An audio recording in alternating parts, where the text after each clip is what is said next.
All right, good morning, buenos dias. All right, welcome to Miami. It is my privilege to welcome you to the 2023 International Firefighter Cancer Symposium. My name is Alberto Caban Martinez, and I have the privilege of serving as the Deputy Director of the Firefighter Cancer Initiative.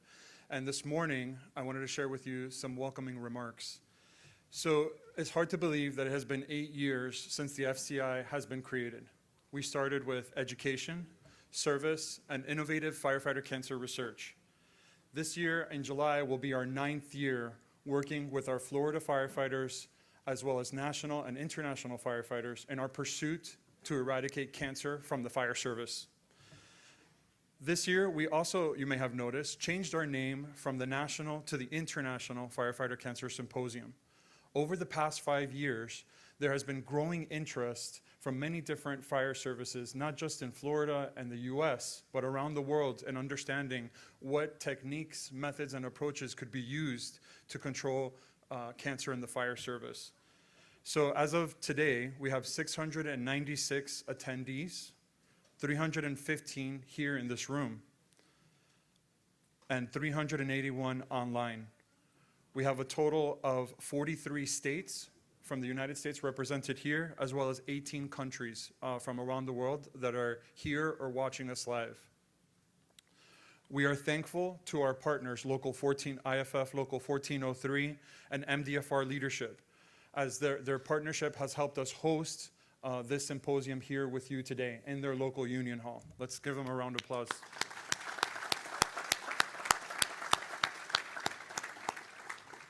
The theme at the symposium this year is really cool.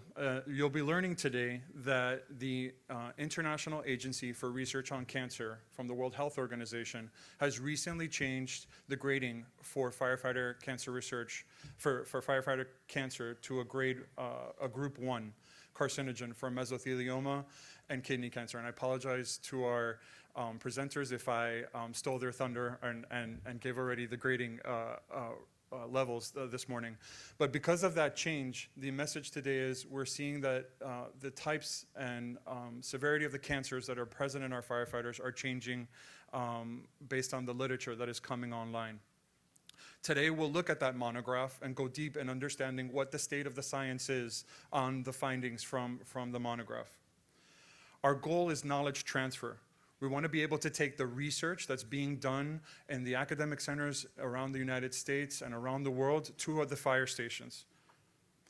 The FCI this past year has been working really closely with different fire departments across different states, such as New York, Texas, California, Ohio, Minnesota, and Alabama, to be able to transfer what we're learning through the FCI into real firefighter practice and prevention. We've developed key partnerships with the National Cancer Institute's NCI-designated cancer centers, home of the knowledge for cancer control and prevention. And through those partnerships, we're able to give a home locally to firefighters around the US. These partnerships include really key professional organizations that make the FCI function. I'd like to acknowledge the Florida Firefighter Safety and Health Collaborative, the National Volunteer Fire Council, the International Association of Firefighters, the Firefighter Cancer Support Network, the International Association of Arson Investigators, the International Association of Fire Chiefs, the Federal Emergency Management Administration, the National Institute for Occupational Safety and Health, the U.S. Fire Administration and our fire administrator, and of course, Local 1403, who made this symposium happen here this year. We are thankful to you. The FCI is also thankful to our state legislatures, for without the funding of the taxpayers of the state of Florida and through their legislative leadership, we're able to bring together the funds to support the research, the education, and service that happens there. And lastly, we are thankful to our state fire marshal, Jimmy Petronas, and the director, Joanne Rice, and formerly retired director, Julius Hallis. For without them, this work would not advance in the state of Florida. Thank you. I'd also like to thank our sponsors who helped put our session together today. You will see them around, and I encourage you to visit them. They're outside, and ask them questions and learn about the education and services that they're providing. So to begin our symposium, we have 3 special speakers that I would like to welcome to the podium. Our first speaker will be Dr. Lori Moore. She is our U.S. Fire Administrator. Dr. Lori Moore was appointed by President Joseph Biden as the U.S. Fire Administrator on October 25th of 2021. Before her appointment, Lori served nearly 3 years as President and CEO of the International Public Safety Data Institute, or IPSDI, which she founded after retiring from a 26-year tenure as a senior executive in the International Association of Firefighters. So we never really retire. I guess that's what's happening. I'm learning. We just keep working. Okay. She began her fire service in 1987 as a fire department paramedic in the City of Memphis Fire Department in Memphis, Tennessee. Lori is a doctor of public health and a data scientist whose work has changed fire and EMS deployment throughout the world. As the principal investigator and senior project manager, she oversaw the development of landmark reports and other tools to improve residential and high-rise fireground operations. She also works in community risk assessment, fire and EMS resource deployment, and big data analytics. Go data. Her work continues to influence executive decision-making across the fire service. Please join me in giving a warm round of applause to Dr. Lori Moore.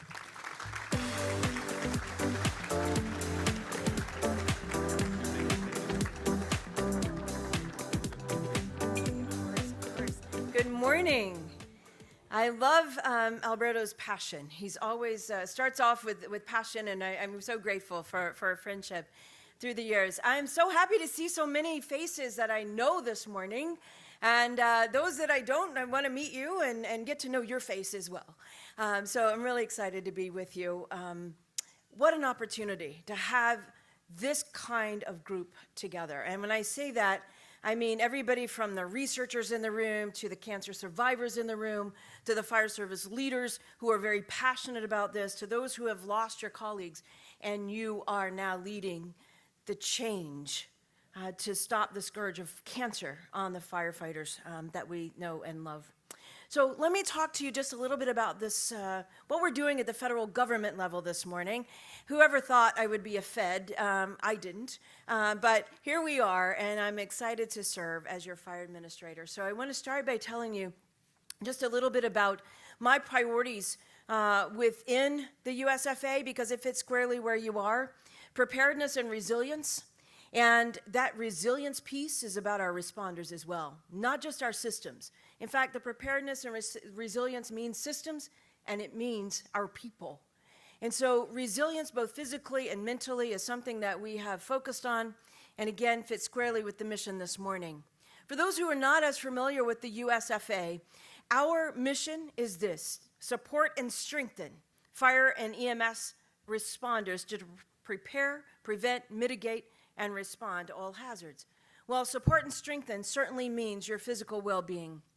And so again, I see our mission fitting squarely with what you are doing here.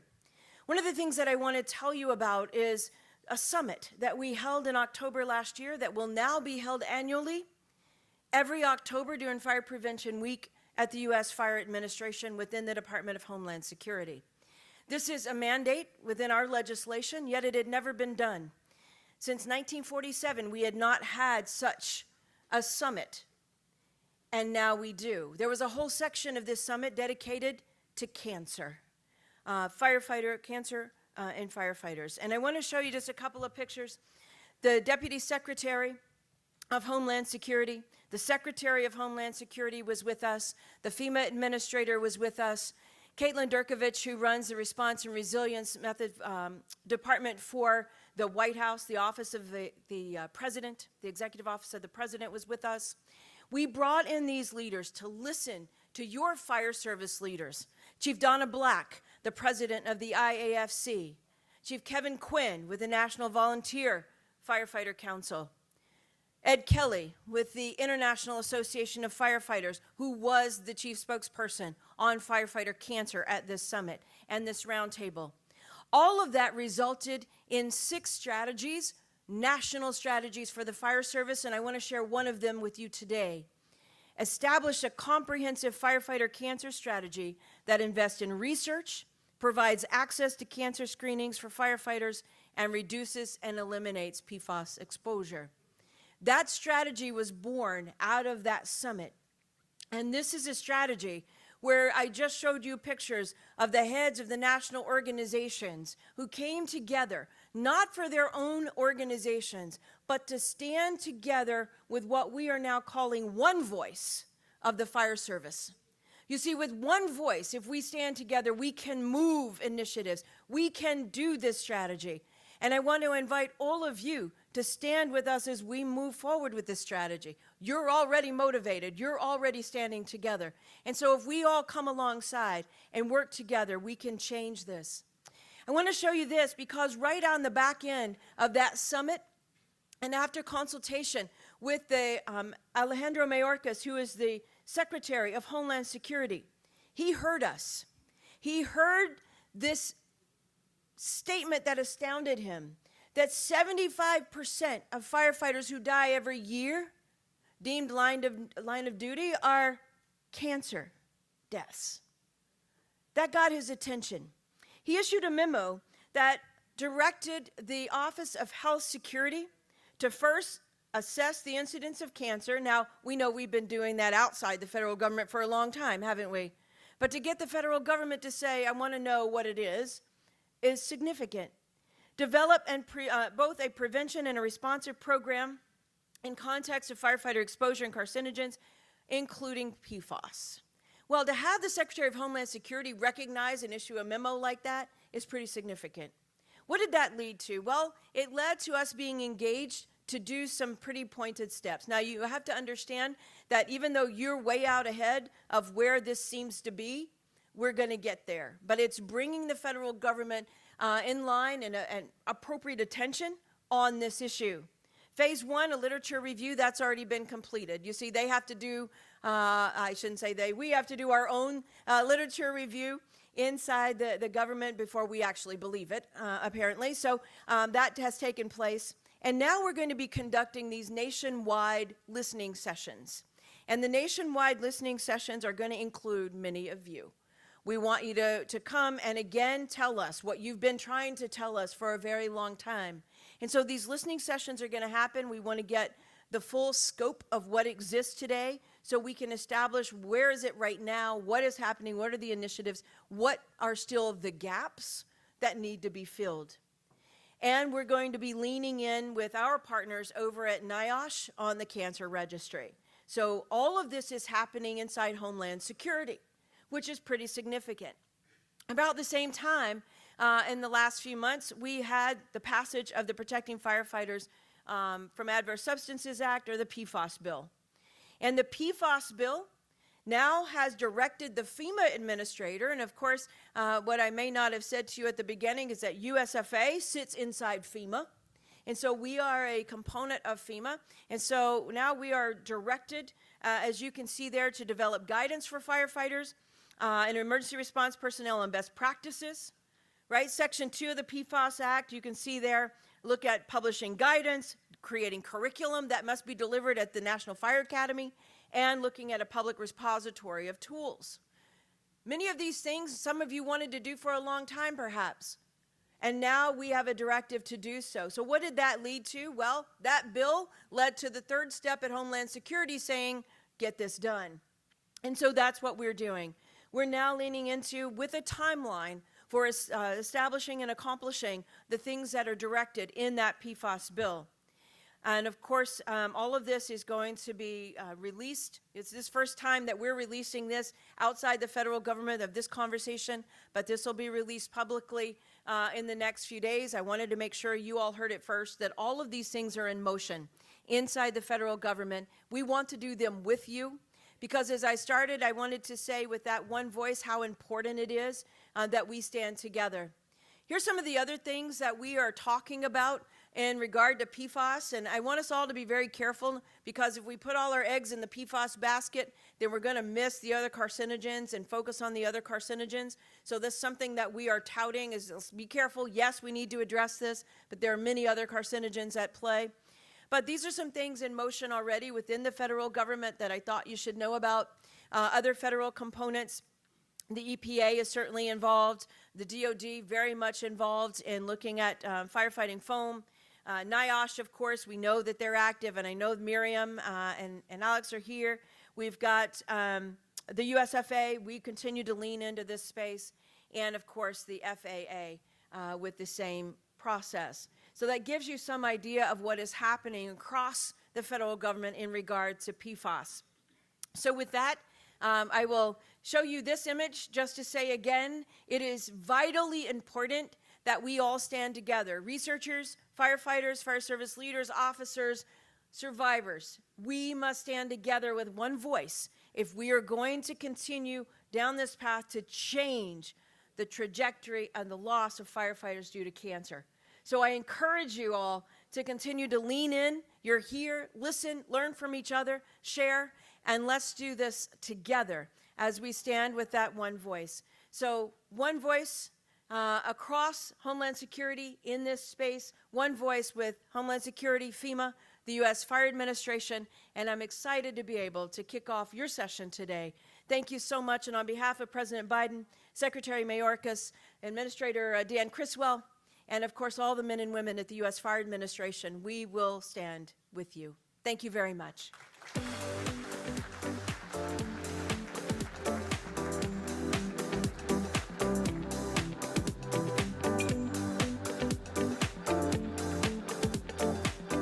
Wow, that's amazing passion. Talk about passion. And nothing better than to have you, Dr. Moore, at the federal level, guiding us on those important messages and bringing people together. So talking about messages, it's important for us to acknowledge other organizations that have some important messages to kick off our symposium. The International Association of Firefighters. It is my privilege to welcome onto the stage a colleague, a physician scientist, and the Chief Medical Officer of the International Association of Firefighters, Dr. Danny Wu. He is also a firefighter paramedic who has worked 30 years in fire rescue and EMS, the last 25 with Miami-Dade Fire Rescue. Welcome home. He serves as the Division Chief for Operations, Assistant Director for Miami-Dade Office of Emergency Management, and the Deputy Incident Commander of its Emergency Operations Center. He is also the Medical Team Manager for the Federal Emergency Management Administration, FEMA's Urban Search and Rescue Team, Florida Task Force 1. Please join me in welcoming Dr. Wu from the International Association of Firefighters.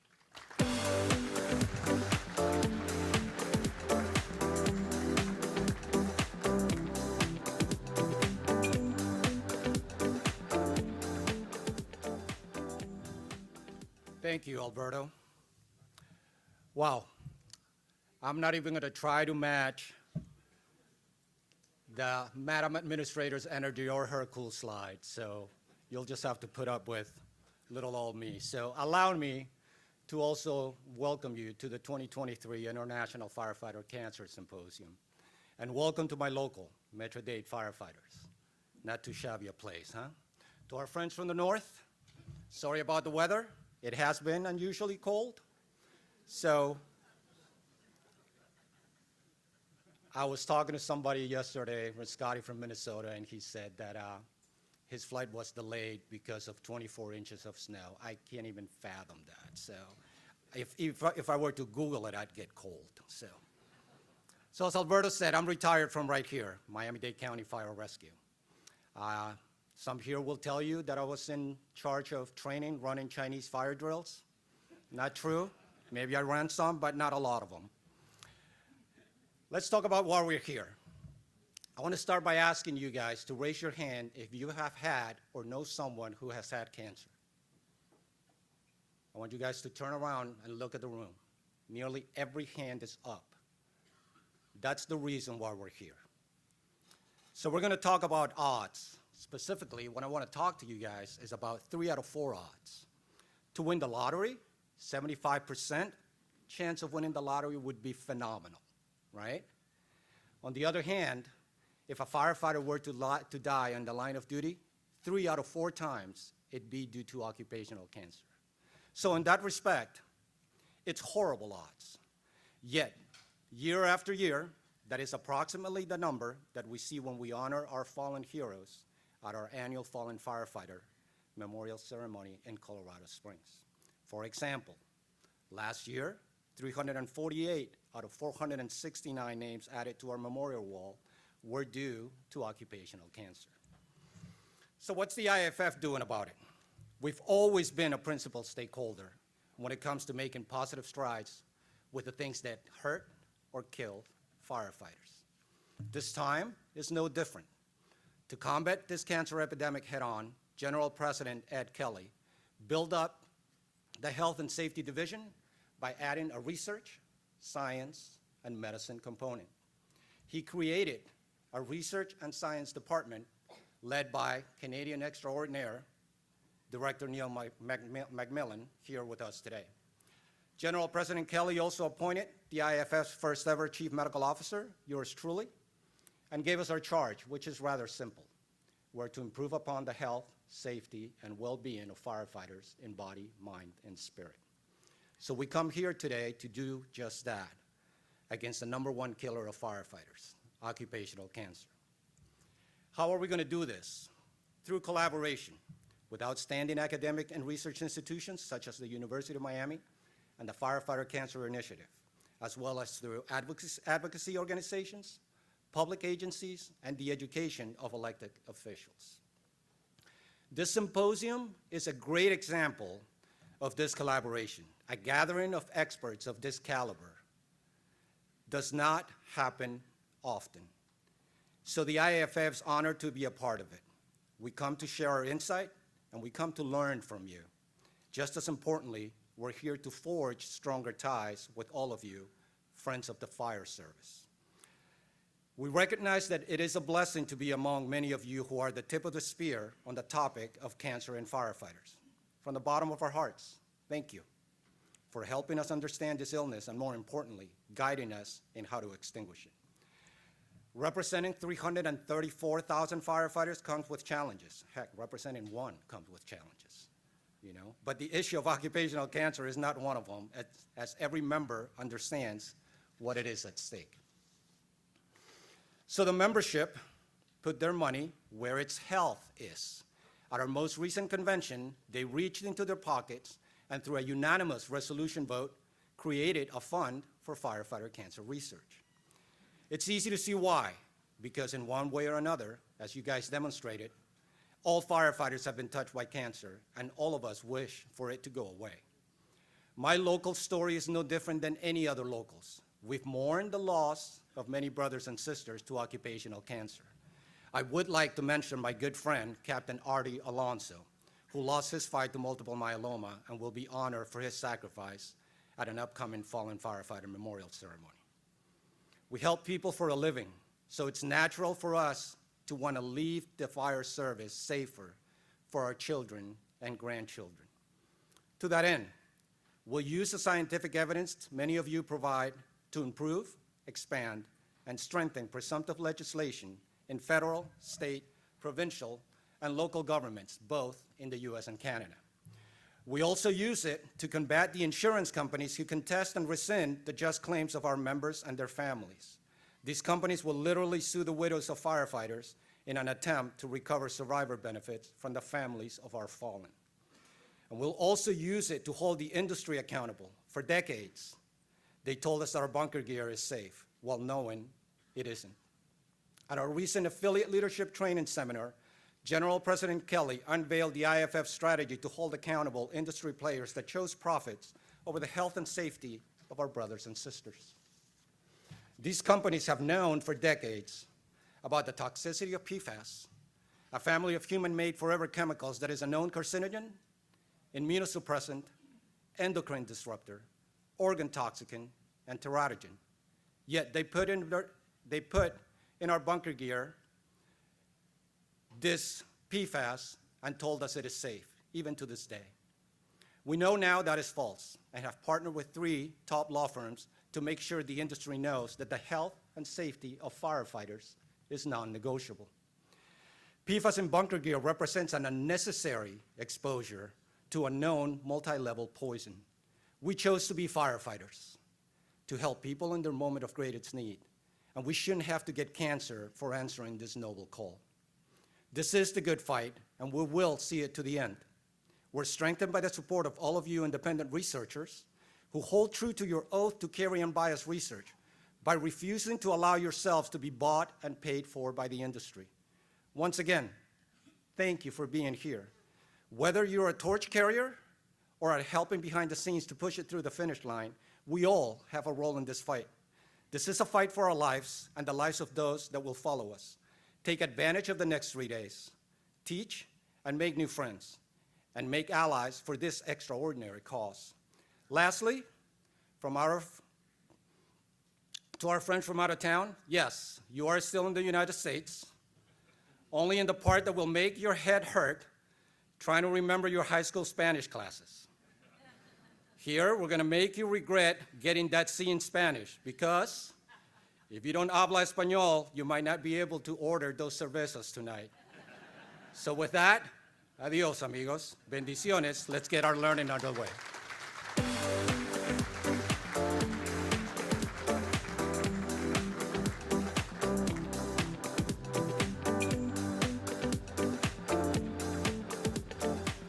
Wow, Dr. Wu, you're a man of multi-talents.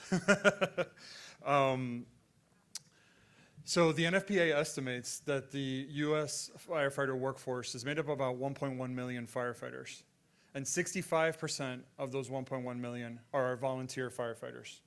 This morning, we've invited an important message from the National Volunteer Fire Council, and to bring us that message is Brian McQueen, who has served as chief of the Whitesboro Fire Department and has served as the past director of the Firemen's Association of the state of New York.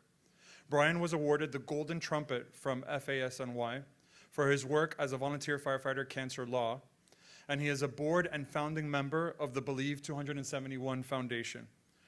Brian is also co-author of the Lavender Ribbon Report, which is incredibly important. If you haven't read it, I recommend it, and its update, as well as the training of volunteers to be combat ready. He's the FASNY's state director for the National Volunteer Fire Council and currently sits on the executive committee of the NVFC and their Health, Safety, and Training Committee. Please join me in welcoming Brian McQueen.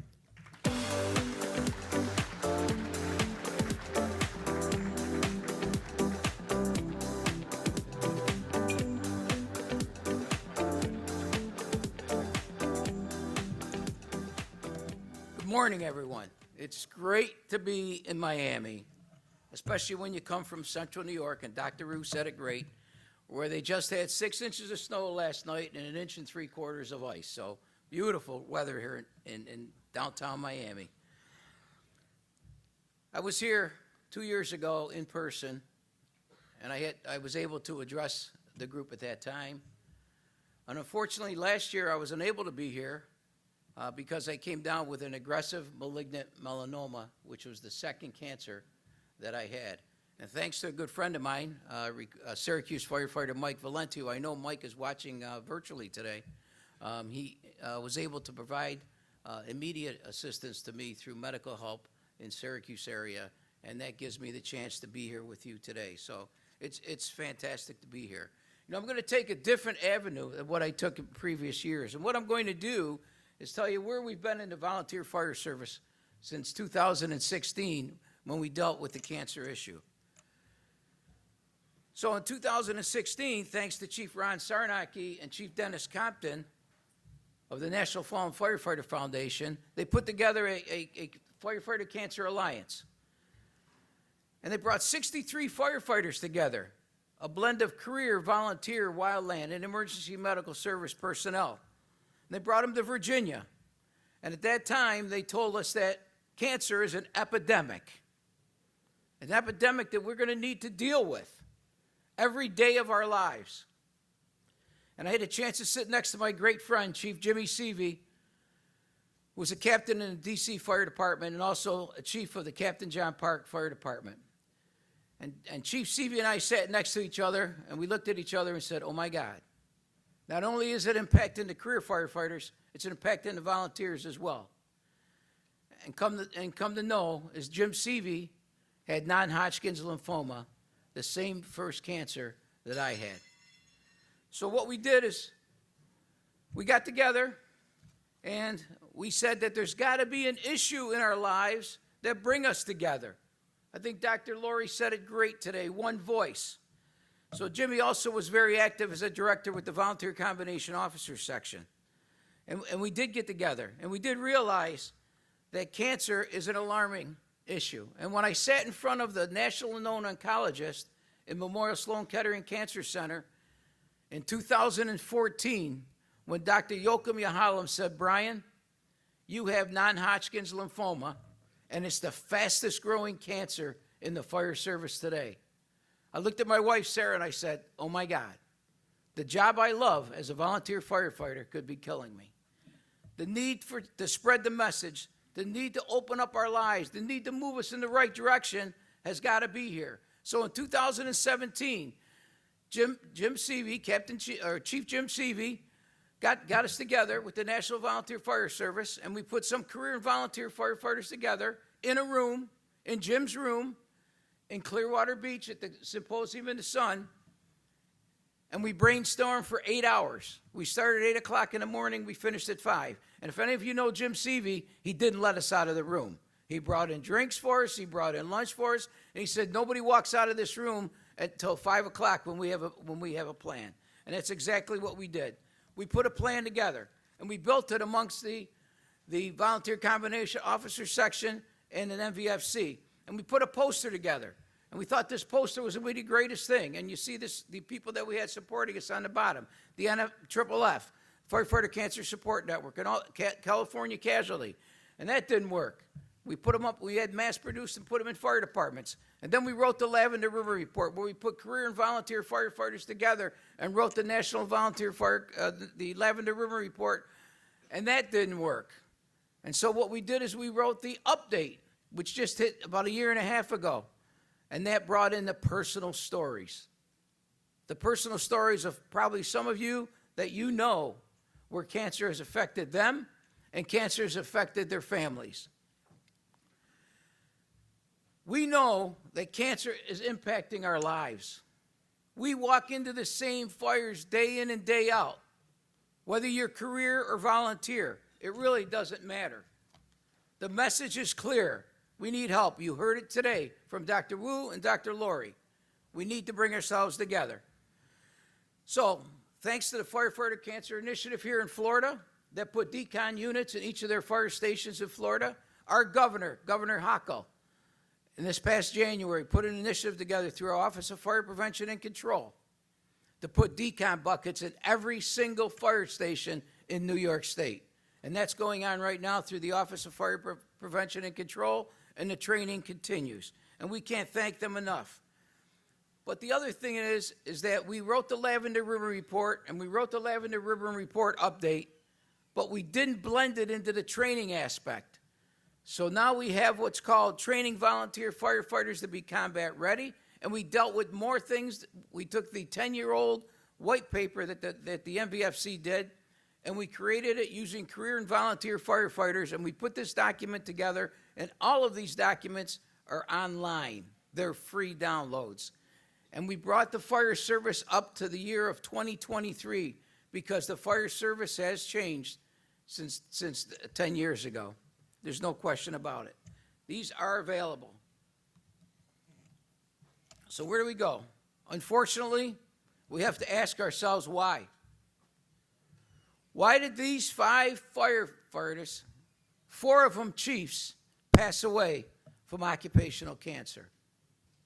It's continuing to happen. You heard Dr. Wu, you heard Dr. Lori speak about it today. We're still losing firefighters. The hands that were shown here today was just amazing. But there's a firefighter in here today who's been here many times. And he's a retired firefighter out of the Ithaca Fire Department and a retired chief out of a volunteer fire department in Homer, New York, and it's Chief Malin Irish Sr., who has taught over 2,400 firefighters in New York State. He has embedded his program, his cancer prevention program, for every recruit at the State Fire Academy. Chief Malin Irish, you're here, stand up. Thank you for what you do for training our firefighters, career and volunteer. And then you'll see the picture of me in last January. It's a good thing you didn't watch me on the virtual piece, because that's what I look like. But I'm still here to talk about it. You know, Dr. Lori said it. 75% of occupational firefighter deaths are by cancer. Last year at a conference in St. Pete's, the Assistant Chief of Health, Safety, and Training of the Fire Department of New York, Frank Glebe, who's an advocate of cancer prevention education, said, "We will lose more firefighters to cancer this year than we lost on the fire ground in the past 5 years." That, ladies and gentlemen, is an alarming statistic that must motivate us, that must have us continue to move on, to fight, to keep our battle strings strong, to keep our people, our boots on the ground going into what we have day in and day out. So you have your chance. The National Firefighter Cancer Registry, a program that I had a chance to sit on for 5 years and help plan, is coming. I had a chance 2 weeks ago to do a soft load-in and register for the National Cancer Registry. It took me 20 minutes. So I ask you, take the message back. 20 minutes of your life to save maybe your life or those people that are coming up through the ranks. And when it hits, please take that time and register. Dr. Laurie said it. We're not walking away as a separate piece. We need to be one voice. We need to be career and volunteer together. We need to spread the message under one message and one voice. So in closing, let me say this to you. I'm going to tell you what cancer's done for me. Occupational cancer has shown me what family is. It's shown me what love is. A love that I knew never existed. A caring and compassionate love. Cancer cannot cripple love. It cannot cripple hope. It cannot corrode our faith. It cannot destroy peace. It cannot kill friendship. It cannot suppress memories. It cannot silence courage. It cannot invade the soul. It cannot steal my will to be with my family and my friends. It cannot conquer my spirit. So cancer will not conquer you.